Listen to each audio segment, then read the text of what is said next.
Welcome dear viewers to my online YouTube class. Today in this video we will learn about the probability exercise 15.1 and from question number 24 and the last question 25, and we see one of the example, very important example of your NCERT example number 4. Okay, let's start. Question number 24 कुछ इस तरह है. A die is thrown twice.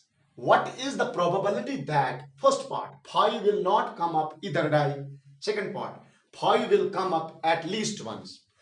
अगर हम देखेंगे तो ये दो इवेंट आपस में कॉम्प्लीमेंट्री है. तो कॉम्प्लीमेंट्री इवेंट मैंने बताया है सिंपल भाषा में. कॉम्प्लीमेंट्री इवेंट अगर मैं यस बोलूं और आप नो बोलोगे, these two words are complementary to each other. Same is the case with this events. एक डाई को कितनी बार टास्क किया गया है? 2 बार टास्क किया गया है. चलो सबसे पहले हम सॉल्यूशन में सिंपल स्पेस बनाएंगे. तो simple space denoted by S किसे कहते हैं? Simple space. Simple space means all the possible outcomes, all the possible events. मान लो अगर पहली बार डाई पे 1 आया तो दूसरी बार भी 1 आ सकता है, क्योंकि सिर्फ डाई 2 बार टास्क हुआ है. ओके, तो 2 पेयर एक इवेंट बनेगा. अगर डाई एक पहली बार 1 आया, दूसरी बार पे 2 आ सकता है. ओके, अगर पहली बार 1 आया तो दूसरी बार 3 भी आ सकता है. अगर पहली बार 1 आया तो दूसरी बार 4 भी आ सकता है. 1 आया तो 5 भी आ सकता है. 1 आया तो 6 भी आ सकता है. ओके, या आप बोलोगे सर 1 आया तो 7 आ सकता है, लेकिन 7 तो डाई पे होता ही नहीं है. तो उसके बाद रिपीट करेंगे हम. 2 आया तो 1 आ सकता है, या एक पहली बार भी 2 आ सकता है, दूसरी बार भी 2 आ सकता है, या 2,3 आ सकता है, या 2,5. 2,5 का मतलब क्या है? पहली बार 2 आया, दूसरी बार 5, उसके बाद 2,6 आ सकता है. ठीक है, ओके. या 2 का उसके बाद 2,1 के बाद 3,1 आ सकता है. मतलब 3,1 का मतलब क्या है? पहली बार डाई पे 3 आया, दूसरी बार 1 आया. आप बोलोगे सर ये तो आया है एक बार. 1,3 इज नॉट इक्वल टू 3,1 अपने कोऑर्डिनेट ज्योमेट्री में पढ़ा होगा. ओके, तो इसी तरह पहले डाई पे पहली बार 3 आया, दूसरी बार 2 आ सकता है, या 3,3 आ सकता है, या 3,4 एक इवेंट हो सकता है, 3,5, इसी तरह 3,6, इसी तरह 4,1, 4,2, इसी तरह 4,3, इसी तरह 4,5, इसी तरह 4,6. ओके, और भी आ सकता है क्या? 5,1 भी आ सकता है, 5,2 भी आ सकता है, 5,3 भी आ सकता है, 5,4 भी आ सकता है, 5,5 भी आ सकता है, 5,6 भी आ सकता है, या 6,1 आ सकता है, 6,2 आ सकता है, 6,3 आ सकता है, 6,4 आ सकता है. ओके, 6,5, या लास्ट पे 6,6 आ सकता है. तो अगर आप कैलकुलेट करोगे तो दिस विल बी द 636. तो therefore number of elements in S, N of S, N of S का मतलब है number of elements in S, that is 36. तो इसमें 36 इवेंट होंगे. अगर आप गिनोगे भी 36 इवेंट होंगे. चलो, ये फिलहाल हमने सैंपल स्पेस तैयार किया. इस क्वेश्चन का हमने सैंपल स्पेस तैयार किया, क्योंकि क्या होता है, प्रोबेबिलिटी का फार्मूला होता है, न्यूमरेटर में होता है favourable cases of the event, और डिनोमिनेटर में होता है total cases of the event. Total number of event बन गए हमारे पास 36. अब पहला पार्ट क्या है? 5 will not come up either die. देखो हम एक इवेंट लेंगे. Let A be the event, let A be the event that 5 will come either time. हम मान के ले चलते हैं कभी न कभी क्या आएगा, कभी न कभी क्या आ सकता है? 5 आ सकता है. Let A be the event that 5 will come either time. किसी न किसी वक्त 5 क्या आ सकता है? या पहली बार 5 आ सकता है, या दूसरी बार, या पहली बार 5 आ सकता है, पहली बार 5 नहीं आया, दूसरी बार आया, ये चलेगा. पहली बार 5 नहीं आया, दूसरी बार आया. तो ऐसे ऐसे इवेंट ए में हम लेंगे.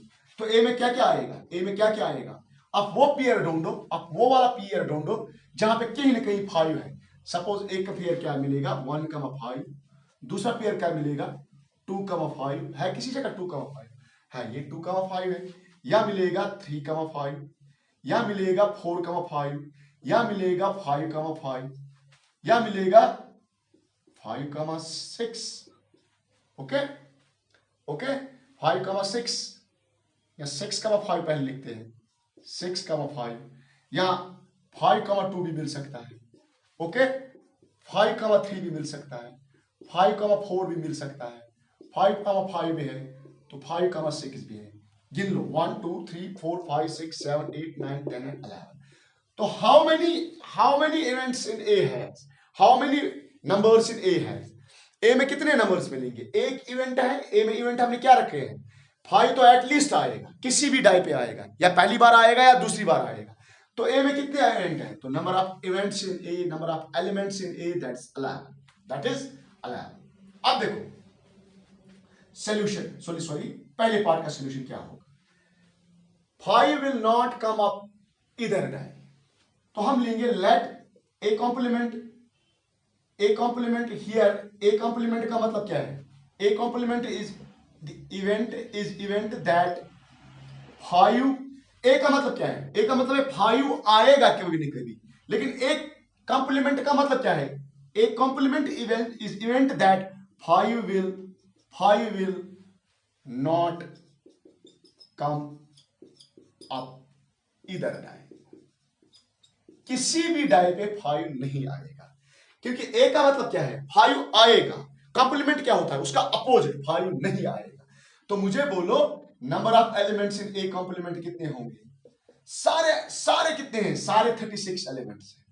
36 में से वो एलिमेंट आप निकालो जिसपे 5 आता है, दैट्स 11, तो क्या बनेगा? 25। तो therefore probability of A complement किसके बराबर है? Probability of A complement. Total cases कितने हैं? टोटल केसेस 36 हैं, लेकिन ए कॉम्प्लीमेंट में कितने केसेस हैं? That is 25। तो पहले पार्ट का ये आंसर है। अब देखो दूसरे पार्ट का क्या आंसर है। दूसरे पार्ट का आंसर है 5 will come up at least once, 5 will come up at least once, एक बार कम से कम आना चाहिए, 2 बार भी आएगा चलेगा। देखो इस इवेंट में ए में देखोगे ना, तो एक बार हर बार 5 कहीं ना कहीं 5 है, तो 2 बार भी आया ना तब भी चलेगा। ठीक है, ये यहाँ पे 2 बार रिपीट हुआ है। ठीक है, 1,5 2,5 3,5 4,5 5,5 6,5, तो 5,6 तो 5,1 यहाँ पे होगा। ओके 5,1 रिपीट नहीं हो सकता है, 1,5 5,1। ओके, तो मीन्स की प्रोबेबिलिटी ऑफ ए कॉम्प्लीमेंट 25 में 36 है। इसी तरह अगर आप देखोगे सेकंड पार्ट कि क्या बोल रहा है second part, 5 will come up at least once, means ये प्रोबेबिलिटी ऑफ ए निकालना चाहता है। प्रोबेबिलिटी ऑफ ए का मतलब क्या है? दैट 5 विल कम अप इधर टाइम, दो में से एक बार एटलीस्ट एक बार 5 आएगा। तो कितनी बार 5 आया है? 11 टाइम्स। टोटल नंबर कितने हैं? टोटल नंबर है 36। ओके, बिफोर दैट मैं क्वेश्चन नंबर 25 लाऊं, pause the video to note it down.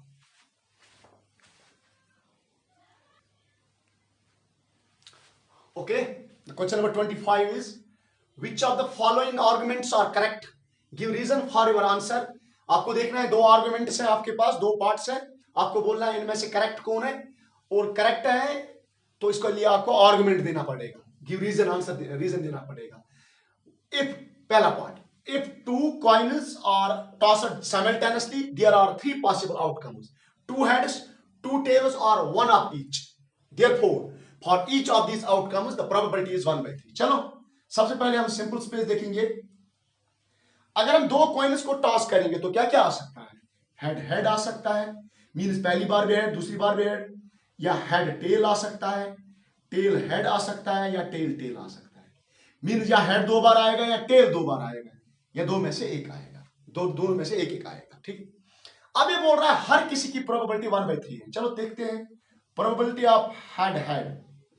तो व्हाट इज द प्रोबेबिलिटी? मुझे बोलो हेड हेड कितनी बार है? 4 में से एक बार, दैट इज 1/4। तो ये तो बोल रहा है 1/3, तो यहां से पता चला ये रॉन्ग है। प्रोबेबिलिटी ऑफ टेल टेल किसके बराबर है? टेल टेल कितनी बार आया है? सिर्फ दोनों बार टेल होना चाहिए, किसी जगह है? सिर्फ एक जगह है, 1/4।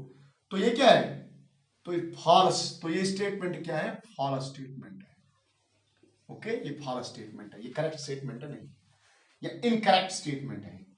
दूसरा पार्ट देखो, दूसरा पार्ट, अगर if die is thrown there are 2 possible outcome. अगर एक डाई को हम थ्रो करेंगे तो क्या क्या आ सकता है? अगर एक ही डाई को हम थ्रो करेंगे, अब यार तो इस चैप्टर को हम क्लोज कर रहे हैं, लास्ट क्वेश्चन है एक्सरसाइज का, तो इसके बाद एक एग्जांपल दिखाएंगे आपको। तो अब आपको ये समझ में आया होगा, डाई पे अगर टास्क करेंगे तो डाई पे टास्क करेंगे तो क्या आएगा, 1 या 2 3 4 5 6। ठीक है, ये क्या बोल रहा है, एक तो वहां पे ऑड नंबर इवेंट होते हैं 1 3 5, और वहां पे इवन नंबर के इवेंट होते हैं 3 4 6, तो बराबर है। Therefore, the probability of getting odd number is 1/2। जरा प्रोबेबिलिटी आप ऑड नंबर आप निकालो, यहां पे ऑड नंबर की प्रोबेबिलिटी निकालो। ऑड नंबर्स कितने हैं, 1 3 5, that's 1 2 3 out of 6, that is 1/2। तो ये भी बोल रहा है कि 1/2 उसकी प्रोबेबिलिटी है, तो ये करेक्ट है, तो ये करेक्ट है। ओके, बिफोर मैं एग्जांपल 4 लाऊं आपके लिए, students pause the video to note it down. Last example 4, तो sufficient for your board examination, chapter probability is completed here। okay, and this is the example 4, very important example, board ने बहुत बार पूछा भी है इस एग्जांपल को। तो example क्या है, one card is drawn from a well shuffled deck of 52 cards, calculate that the card will be first part be an ikka या ace and second part will be not an ace।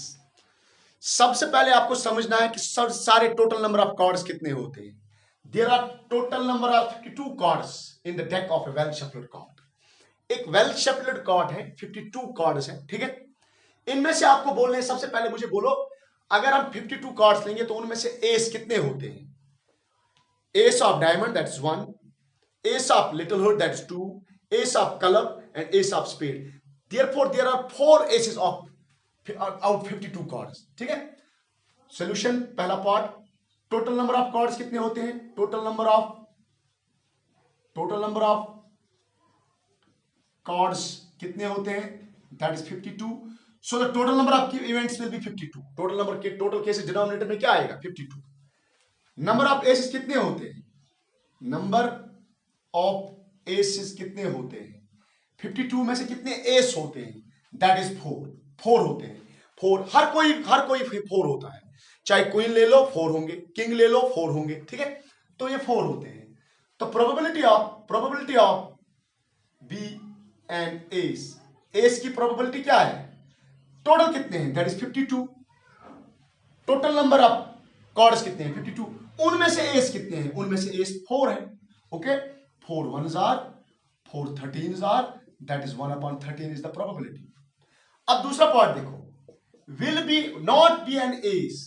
अगर आप जब भी मैं not use कर रहा हूं ना, तो ये कंप्लीमेंट्री इवेंट बन जाता है। तो कंप्लीमेंट्री इवेंट और मैन इवेंट, दैट इज ऐसे में लिखूं, वी नाउ दैट हम जानते हैं probability of N B N इक्का B N S plus probability not B N S किसके बराबर होता है, प्रोबेबिलिटी है प्लस प्रोबेबिलिटी नहीं है, कॉम्प्लीमेंट्री इवेंट किसके बराबर होता है, 1 के बराबर होता है। इंट्रोडक्शन में बताया है। तो प्रोबेबिलिटी ऑफ एन एस किसके बराबर है, that is 1/13 plus probability of not B N ace, हमने आपको इसी को निकालना है, ठीक है। तो यहां पे देखो, probability not B N ace is equal to that is 1, इस 1/13 को शिफ्ट करूं, that is 1 minus 1/13, that is 13 1s are 13 minus 1 1s are 1 divided by 13, that is 12/13। so the answer is 12/13, ठीक है। तो फिर एक बार समझ लो जल्दी, टोटल नंबर ऑफ कार्ड्स कितने होते हैं। मैंने इंट्रोडक्शन अच्छी तरह दिया है, जिन बच्चों ने ये इंट्रोडक्शन अभी तक इसका नहीं देखा है कार्ड्स का, वो पहले प्लीज वो इंट्रोडक्शन देखिए, तब तक ये समझ में नहीं आएगा। तो टोटल नंबर ऑफ 52 कार्ड्स हैं, मैंने बिल्कुल पूरे बोर्ड पे आपको कार्ड्स दिखाए थे। ओके, उनमें से एस कितने होते हैं, 4। तो पहला पार्ट क्या है, प्रोबेबिलिटी बी एंड एस। तो कितने एस होते हैं, 4/52, that's 4 1s are and 4 13s are। So the probability of an part first is 1/13। And second part के लिए हम कॉम्प्लीमेंट्री इवेंट का यूज करेंगे। कॉम्प्लीमेंट्री इवेंट क्या होता है, probability of an S plus probability not S is equal to 1। Sum of complementary events is always equal to 1। Probability B and S that is 1/13 plus probability not B and S is equal to 1, that is probability not B and S is equal to 1। इसको मैंने shift किया, 1 minus 1/13, 13 1s are minus 1 divided by 13, 13 minus 1 that is 12, 12/13 is the correct answer। Okay, तो ये chapter complete हो गया। अगर chapter में कोई भी कमी रह गई हो तो प्लीज कमेंट करके बताइएगा और चैनल को सब्सक्राइब करना भूलिए नहीं। ओके।